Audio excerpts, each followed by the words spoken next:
सुमन तुझा डबा घे ग. हा.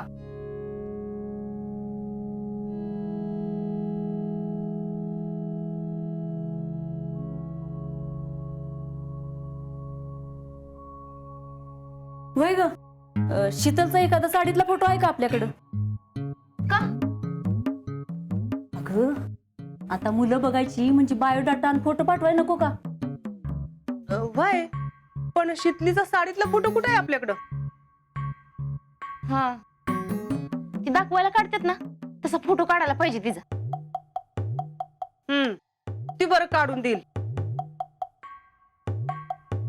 तिला नुसतं कळलं ना लग्नासाठी फोटो काढतोय तर अख्खं घर डोक्यावर घेईल ती. तर काय, आणि तिला सांगायचं म्हणजे मांजराच्या गळ्यात घंटा बांधल्यासारखंच आहे की. कुणाच्या गळ्यात घंटा बांधताय? कुणाच्या नाही, असंच आपलं. उषा वहिनी, ऐकलंय मी सगळं. शीतलच्या लग्नाचा विषय चाललाय ना? तसं नाही, पण उषा वहिनी, कळतंय मला. नाही म्हणलं, मी बी एका पुरीची आई आहे. तुम्ही एक काम करा, शीतलचा फोटो काढा आणि माझ्याकडे द्या. अहो माझ्या बघण्यात चांगली 2 तालेवार स्थळ आहेत. शीतलसाठी बघूया की. अगं वय, पण लग्नासाठी फोटो काढतोय म्हणल्यावर तिलाही धिंगाणा घालल. अहो, तिला कशाला सांगायचंय? दाखवायचे फोटो काढायचे म्हणून.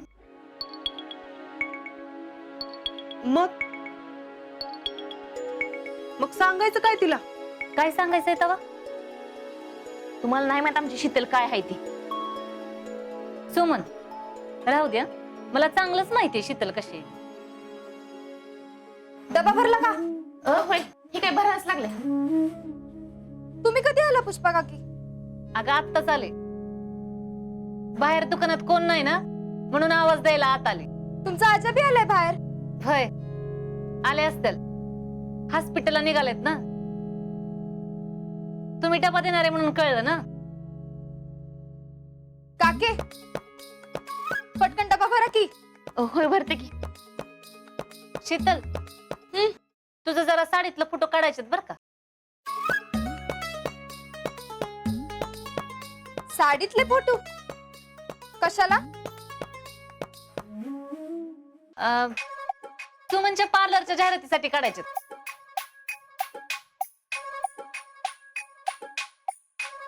होय का नाही ग सुमन? होय होय होय. बर मग काढूया की. हा? हा. म्हणजे तू साडी नेसणार? आता साडीतला फोटो काढायचा म्हणजे साडी नेसायला पाहिजे की.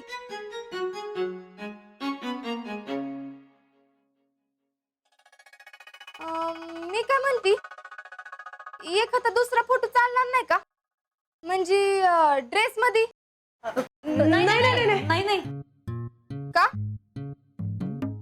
अगं म्हणजे तुझं साडीतलं फोटो चांगला आलं ना की आमच्या बचत गटाच्या जाहिरातीसाठी बी वापरता येतील ना. तुला चालेल ना? हा पण काय? पण बिन काय नाही. हा आता नाही ते प्रश्न विचारू नका. ती नेसल साडी आता म्हणली ना हो. सुमन, डबा झाला ना भरून? होय. दे की तिला. अजिंक्य बाहेर थांबले असतील ना. हो.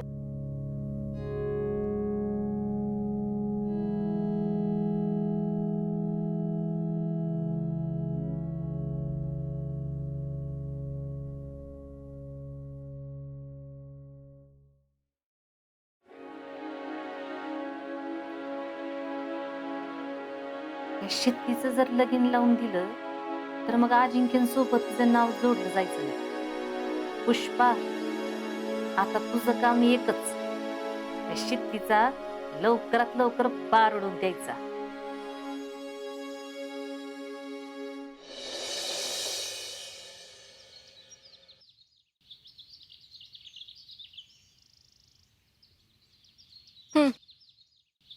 एवढा का उशीर ग? आतमध्ये मीटिंग चालली आहे बायकांची. तुझी मामी बी आली आहे की. काय मामी कशाला आल्यात? आता मला काय माहित, असं काय तर काम. हा पण काय ग अशी फोनवर तू जशी बोलत होतीस सेम तसंच जेडी कशी काय बघत होती का? मला माहित होतं असंच होणार आहे ते. माहिती होते म्हणणं तूच काहीतरी केलं असणार आहेस. निवडकत नाही तुला. आता मला कशाला काय करायला लागतंय. तुझी जयडी चालली होती की इथं. माझी जेडी मग काय माझी होय. आता मामाची पोरगी आहे म्हणजे बस बस. का बायकोचा हिस्से काढायला नको वाटतंय वे. हे गप्ती का आता तिथले तू काय केलेस ते नीट सांग. आता मी कशाला काय करते. तिलाच वाटत तुझ्यात आणि माझ्यात काहीतरी आहे. काय होय अरे भांडायला आली होती म्हणून म्हणलं तुझं काय खरं नाही. सांभाळून राहा. हे उगाच काहीतरी सांगत जाऊ नको बरं का तिला. आमची जेडी गरीब मांजर आहे. अरे मग चांगलंय की ती मांजर आणि तू बोका. नवरा बायकोची जोडी चांगलीच आहे मग. बसा म्याव म्याव करत. गपे जेडी काय माझी बायको आहे व्हय? जातो मी. आजा मी काय म्हणते, काय वाईट आहे. काहीतरी का ग शितले बायको कशी पाहिजे. कशी जीजी म्हणती तशी एकदम खमकी माझं घर सांभाळणार. हा दिसायला देखील नसली तर चालेल ना पण मनानं अशी सुंदर पाहिजे ना की तिचा चेहरा जिवारी कोरावा असं वाटलं पाहिजे. मी माझ्या माग माग नाही तर माझ्या संघ चालणार. अगं फौजी कसं वागावणी असतात हा तशीच वागीन पाहिजे. फौजीला शोभल अशी लाखात एक. अवघड आलं का तुझं. आता कुठं शोधायची अशी पोरगी. शोधाल कशाला पाहिजे. एकदा वर्दीत तर येऊ दे मला मग बघ कशी येते माझ्या माग माग. होय बघू की. बघशीलच तू.